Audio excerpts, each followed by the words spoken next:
Chapter 14. At that time Abijah, son of Jeroboam, became ill, and Jeroboam said to his wife, "Go, disguise yourself, so you won't be recognized as the wife of Jeroboam. Then go to Shiloh.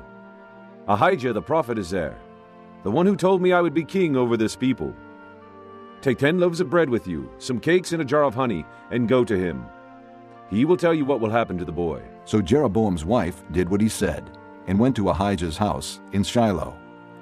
Now Ahijah could not see; his sight was gone because of his age. But the Lord had told Ahijah, "Jeroboam's wife is coming to ask you about her son, for he is ill, and you are to give her such and such an answer. When she arrives, she will pretend to be someone else." So when Ahijah heard the sound of her footsteps at the door, he said, "Come in, wife of Jeroboam. Why this pretense? I have been sent to you with bad news. Go, tell Jeroboam that this is what the Lord, the God of Israel, says. I raised you up from among the people and made you a leader over my people Israel. I tore the kingdom away from the house of David and gave it to you.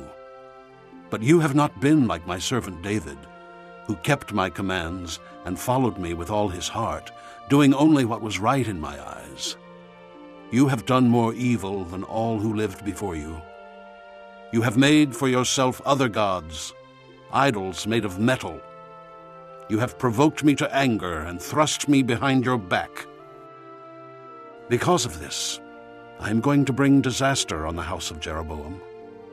I will cut off from Jeroboam every last male in Israel, slave or free. I will burn up the house of Jeroboam as one burns dung, until it is all gone. Dogs will eat those belonging to Jeroboam who die in the city, and the birds of the air will feed on those who die in the country. The Lord has spoken. As for you, go back home. When you set foot in your city, the boy will die. All Israel will mourn for him and bury him. He is the only one belonging to Jeroboam who will be buried, because he is the only one in the house of Jeroboam in whom the Lord, the God of Israel, has found anything good.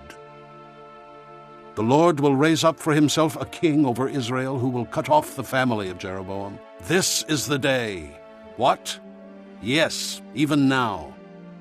"And the Lord will strike Israel, so that it will be like a reed swaying in the water. He will uproot Israel from this good land that he gave to their forefathers and scatter them beyond the river, because they provoked the Lord to anger by making Asherah poles. And he will give Israel up because of the sins Jeroboam has committed and has caused Israel to commit." Then Jeroboam's wife got up and left and went to Tirzah. As soon as she stepped over the threshold of the house, the boy died. They buried him, and all Israel mourned for him, as the Lord had said through his servant, the prophet Ahijah. The other events of Jeroboam's reign, his wars and how he ruled, are written in the book of the annals of the kings of Israel. He reigned for 22 years, and then rested with his fathers. And Nadab his son succeeded him as king. Rehoboam, son of Solomon, was king in Judah. He was 41 years old when he became king, and he reigned 17 years in Jerusalem, the city the Lord had chosen out of all the tribes of Israel in which to put his name. His mother's name was Naamah. She was an Ammonite.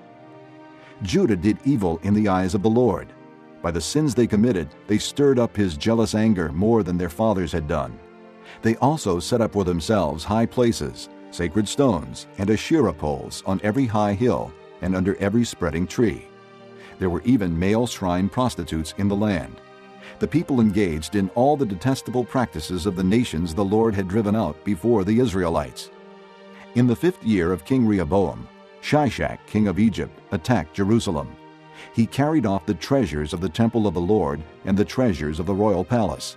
He took everything, including all the gold shields Solomon had made. So King Rehoboam made bronze shields to replace them, and assigned these to the commanders of the guard on duty at the entrance to the royal palace. Whenever the king went to the Lord's temple, the guards bore the shields, and afterward they returned them to the guard room.